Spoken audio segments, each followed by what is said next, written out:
Tonight's story is about betrayal, resilience, and finding light after the darkest storm. Settle in. You're about to meet Olivia. In the heart of bustling New York City, Olivia Bennett stood alone in her upscale apartment, candlelight flickering gently across white walls and the faint scent of fresh roses hanging in the air.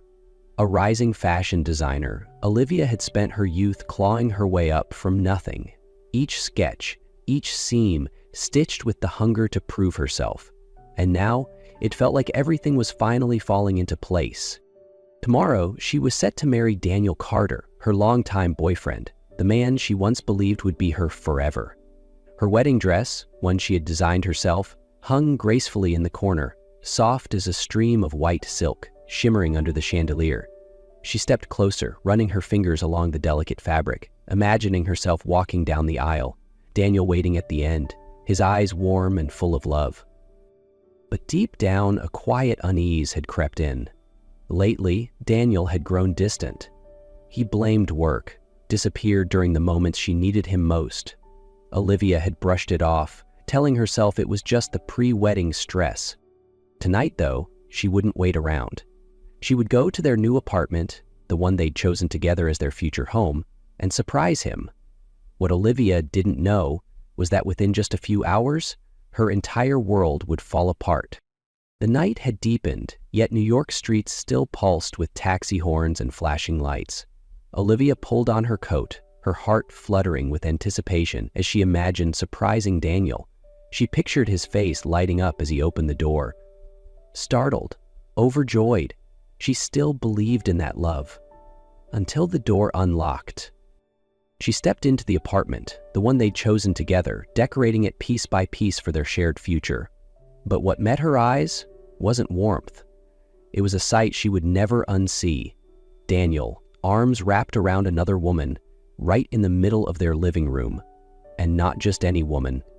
Marissa Bennett, Olivia's half-sister. Time froze.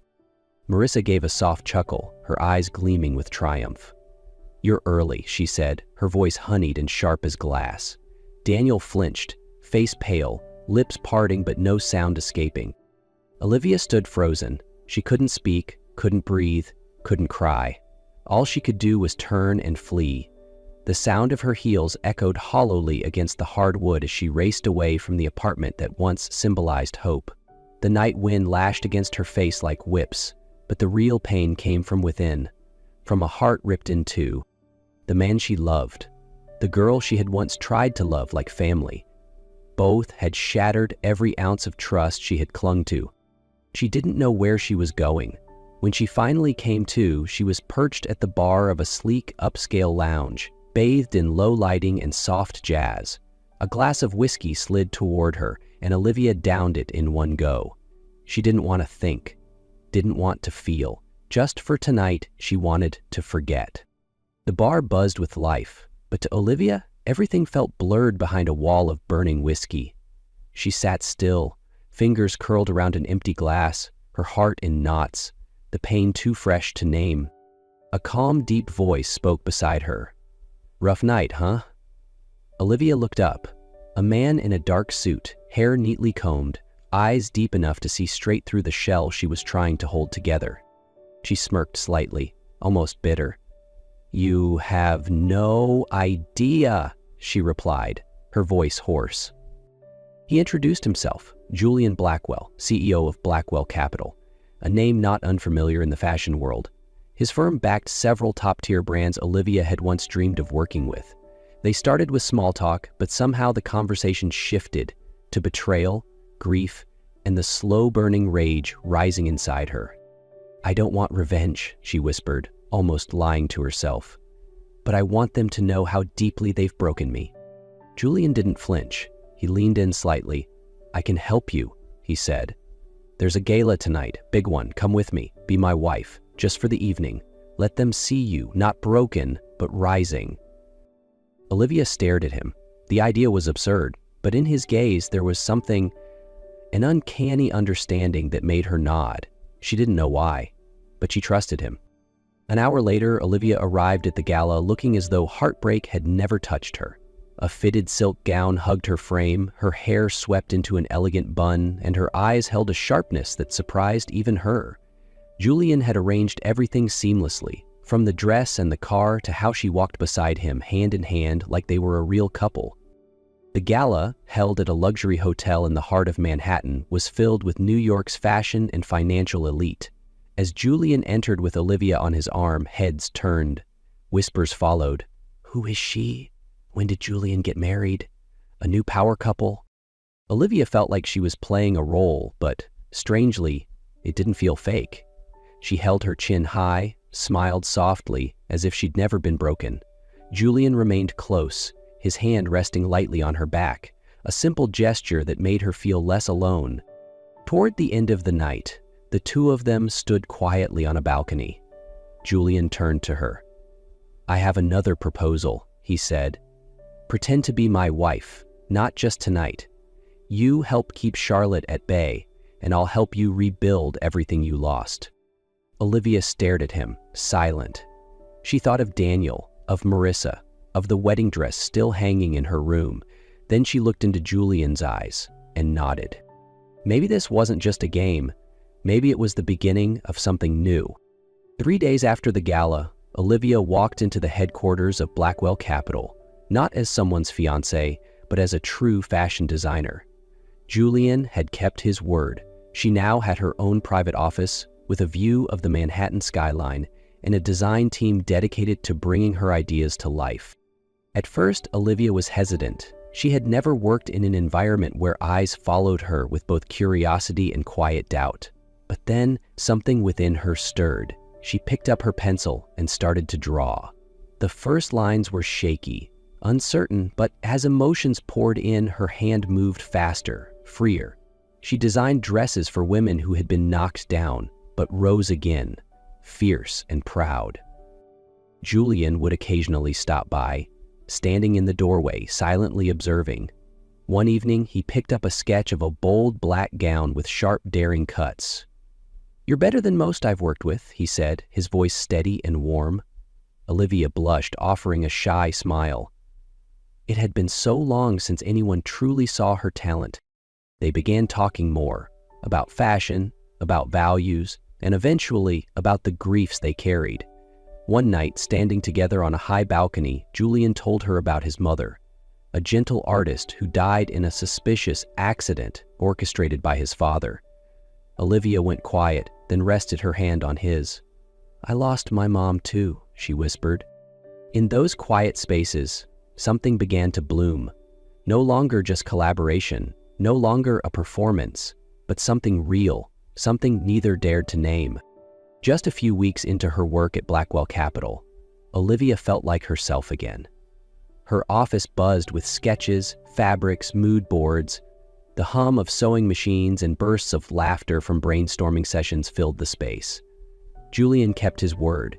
She had full creative freedom, no pressure, no control. But that peace didn't last long.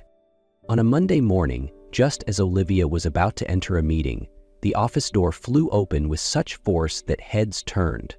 Marissa Bennett, dressed like she belonged on a fashion magazine cover, stormed in with a folder clutched in her hand and fire in her eyes. You've crossed the line, she hissed. You think you can steal from me and walk away untouched. She flung the folder onto Olivia's desk. Inside was a design, a bold gown with sharp geometric lines, now being promoted as one of Olivia's signature pieces. Olivia paled, not from fear but shock. She knew the sketch. It was hers, drawn months ago, alone in her cramped apartment, trying to rebuild her dream. This is my design, she said, her voice steadier than expected. You know that. My mother and I already filed the lawsuit, Marissa snapped. You're going to lose everything. News of the scandal spread with alarming speed. Media headlines speculated. A few high-profile clients paused communications. Olivia felt the weight of silent judgment in every meeting. No one said it aloud, but they were waiting for her to fall. Julian stepped in immediately. He wasn't just the CEO, he was someone who understood how power and media worked. He brought in top-tier attorneys, traced the metadata on Olivia's original files, and uncovered that Marissa had accessed her old laptop left behind at their father's house. Just as things began to stabilize, a new storm erupted. This time, it wasn't about Olivia. It was Marissa who became the target. Multiple outlets released stories accusing her of a history of design theft. Her reputation crumbled overnight. Sponsors vanished. Clients disappeared. Olivia was stunned. She hadn't leaked anything, but someone had, and they had done it with surgical precision. "Charlotte," Julian said, setting a newspaper on her desk. "She's sending a message. Stay quiet or you're next." That afternoon, Marissa called. Her voice trembled with rage. "You tore me down to climb higher, didn't you? Even my last bit of dignity, you took that too?" The call ended in silence. Olivia standing on the balcony with Julian. Olivia whispered, "Why does she hate me so much?" Her eyes traced the sparkling skyline. Julian's voice was low. "Because you have what she wants, talent, strength, and now a place she never could reach." Olivia tightened her grip on the railing. Sometimes, the truth hurt more than the lies.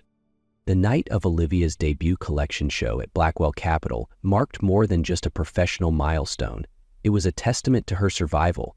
Each piece on the runway told a story of pain turned into power. Backstage, Olivia stood tall, her heart pounding, but steady. The venue glittered with light. Fashion elites filled the seats. Julian stood quietly at the back of the room, his gaze fixed on her, solid and steady like an anchor. The collection was a triumph. Applause echoed across the room. Olivia allowed herself a small smile, relief washing over her. Then a scream shattered the moment. She turned and saw Marissa charging from the shadows with a silver knife in hand, face twisted with rage and grief. "You took everything from me," she shrieked. "My career, my name, and Daniel." Olivia stumbled backward, fear clenching her chest. But before the blade could touch her, a figure stepped in front. Daniel, he placed himself between the sisters, taking the knife full force to the chest. Olivia screamed as he fell, catching him in her arms. Blood bloomed across his white shirt. "I'm sorry," he whispered, breath shallow. "I never stopped loving you." And then he was gone. Chaos erupted. Security rushed in, pinning down a sobbing Marissa. Olivia knelt beside Daniel's lifeless body, tears streaming down her face. She had once hated him, wished he'd disappear, but not like this. In that instant, all the bitterness dissolved. What remained was a heart breaking over something it once held dear. After the shocking attack at the fashion show, chaos erupted. Flashbulbs went off like lightning, reporters swarmed, and security scrambled to control the crowd. In the middle of it all, Olivia felt hollow, numb.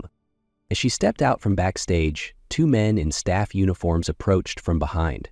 One grabbed her arm, the other pressed a cloth soaked in chemicals over her face. She struggled, but her consciousness faded fast. Across the room, Julian saw it happen. He shouted and ran, but the crowd blocked his path. He reached the emergency door just in time to see it slam shut. Olivia awoke in a dim warehouse, wrists tied, ankles bound. A single flickering bulb cast eerie shadows on the cracked floor. Standing before her was Charlotte Reed, composed, elegant, and merciless. "You should have known when to back off," Charlotte said coolly, nudging a folder toward her. "Sign over your shares in Wentworth, do it, or you'll never leave this place." Olivia gripped the arms of the chair, eyes defiant. "I won't let you take anything else from me." Just then, the warehouse doors burst open. Julian stormed in with a full security team, weapons drawn. "Step away from her," he shouted. Charlotte spun around, but it was too late. Within seconds, the guards tackled her men and restrained her, then moved in on Charlotte as she backed away. "You're under arrest for kidnapping, attempted extortion, and assault," one officer said firmly. Olivia gasped, breath shaking, but her eyes no longer wavered. Julian rushed to her, untied her quickly, and took her hands in his. For the first time in what felt like forever, Olivia felt safe. After the kidnapping, all masks came off. Charlotte Reed was charged with overwhelming evidence, video footage, witness testimony, and her history of corporate manipulation. Once a symbol of elegance and power, she now sat wordless in court. Her sentence stripped not just her freedom, but every ambition she had clawed her way toward. Marissa Bennett faced murder charges for the attack at the runway. The trial was swift. Olivia sat quietly in the back, not crying, just mourning what could have been if her sister had chosen a different path. A few days later, Eleanor Pierce came to see her. The stepmother who once turned a blind eye now stood before her, disheveled and shaking. "Not for me, but for Marissa," she pleaded. "Please, she has nothing left." Olivia looked at her for a long moment. "You're right," she said softly. "She has nothing left. But that's not my fault." She turned away, her voice calm but final. "Family isn't blood, it's choice. And I've already chosen to leave the past behind." One late afternoon, with golden light spilling across the penthouse balcony, Julian stepped beside Olivia. No roses, no spotlight, just a small box in his hand, and honesty in his eyes. "We started this with a lie," he said softly, "but nothing I felt for you was ever pretend." Olivia stood still. The breeze played through her hair as her heartbeat slowed. Listening. Truly listening. Julian opened the box. Inside was a simple, elegant ring, much like their love, quiet, unwavering, real. "Marry me?" he said. "For real this time?" She nodded, a smile breaking through her tears. "For the first time, I'm not afraid to believe in love again." A few days later, Olivia visited Daniel's grave, a quiet spot tucked beneath amber autumn leaves. She knelt, fingers brushing the cold stone. "Thank you for saving me in the only way you could." There were no more tears, only peace. No anger, no guilt. "I'll live the rest of my life, not out of hate, but from everything I've learned through losing you." And for the first time, she felt forgiveness, not from him, but from herself. That night, Olivia and Julian sat together on the porch, the quiet sky above scattered with stars. No grand words, no more pretending, just two souls finally honest after everything. Olivia rested her head on his shoulder, eyes closed.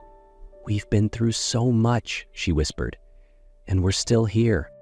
Julian gently pulled her closer, his voice steady. "Not just here, together."